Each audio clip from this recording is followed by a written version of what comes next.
सृष्टि के पहले, समय के पहले क्या था।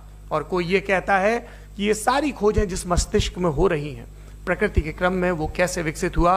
मैं उम्मीद करता हूं कि हम आज इन बुनियादी सवालों के कुछ जवाब हासिल करने में कामयाब हूं। मैं सबसे पहले मंच पर आमंत्रित कर रहा हूं मुफ्ती शमाइल नदवी साहब को। आइए सर जी।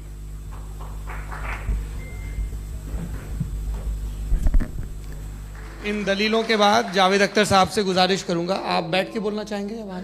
जी।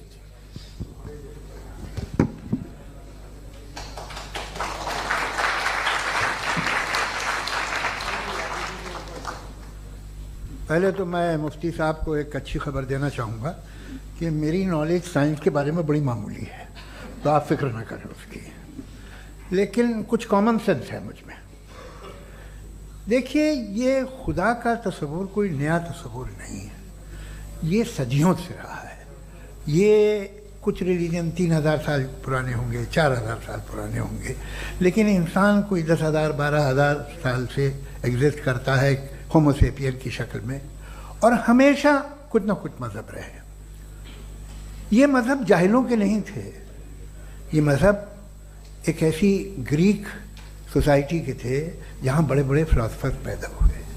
ये मज़हब इजिप्शियंस के थे जिन्होंने पिरामिड्स बनाए थे। ये रोमन्स के थे कि जिनका आर्किटेक्चर और सेनेट यानी पहली बुनियाद डेमोक्रेसी की लिमिटेड थी, मगर डेमोक्रेसी थी, ये उन लोगों ने किए थे। तो इनका जो जुपिटर था, रा था, ज़्यूस था, उन्हें उस पर इतना ही एतमाद था जितना आज किसी मजहबी आदमी को अपने खुदा पे होगा।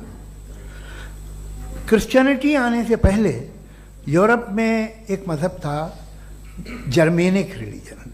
उसका एक खुदा था, उसकी एक बीवी थी, उसके 2 बेटे थे, एक बेटी थी। फिर जर्मनी में जब यूरोप में क्रिश्चियनिटी आई तो वो खुदा, उसकी बीवी और पूरे ख़ानदान चला गया।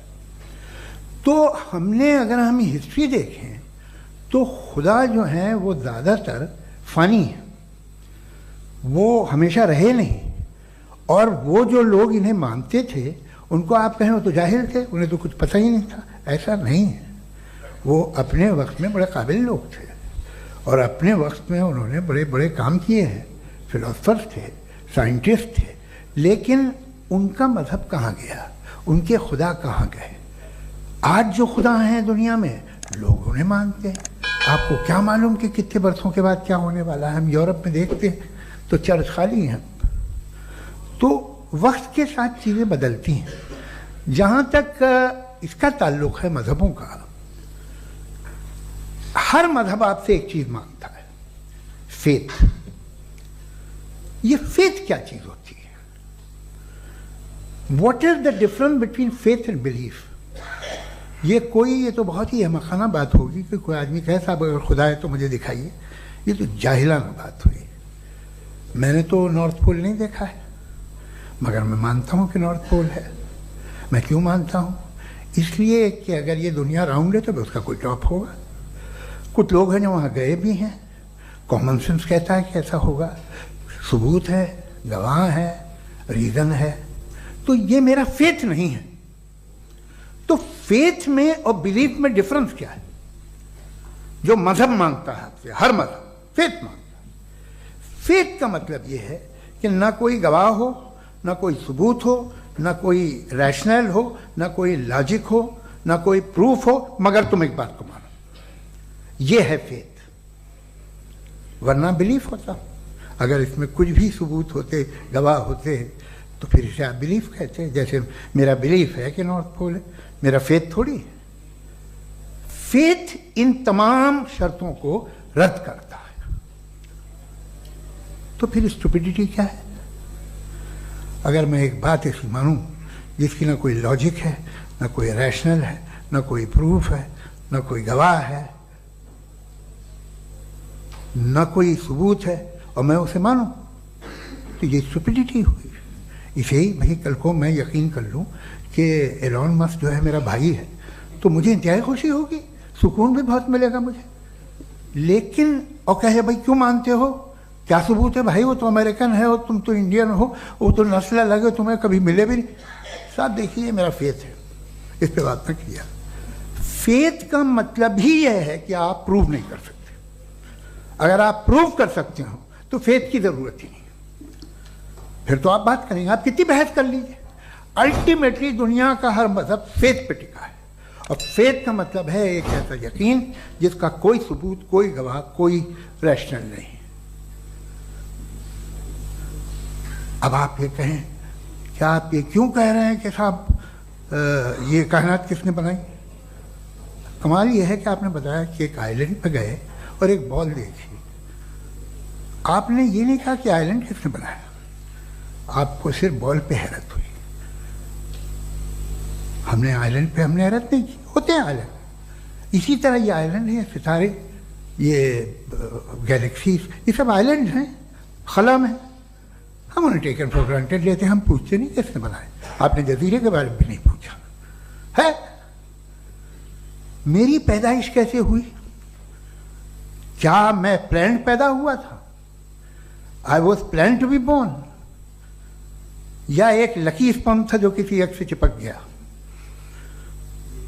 मेरी पैदाइश random.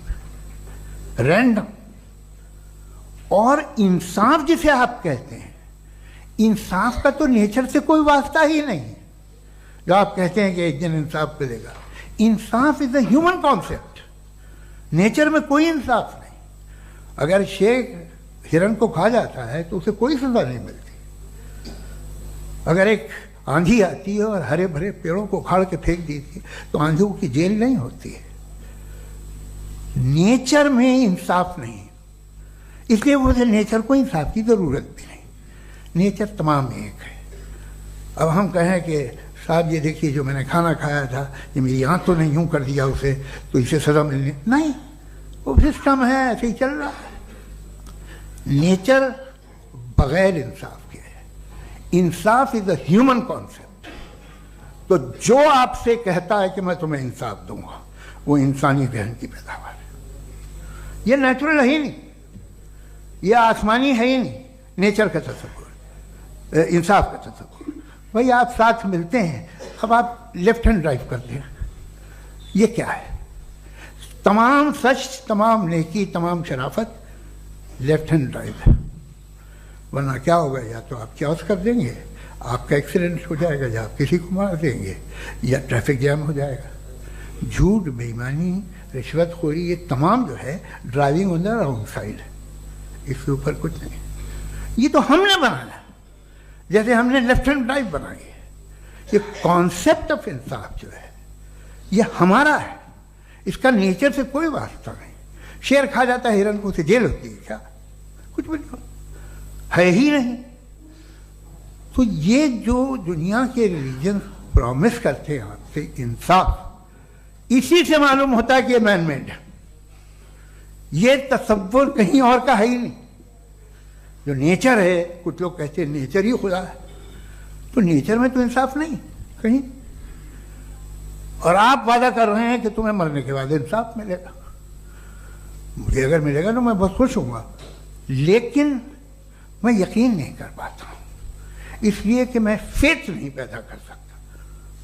The very fact that religion demand faith, इसका मतलब है कि उनके पास जस्टिफिकेशन नहीं है।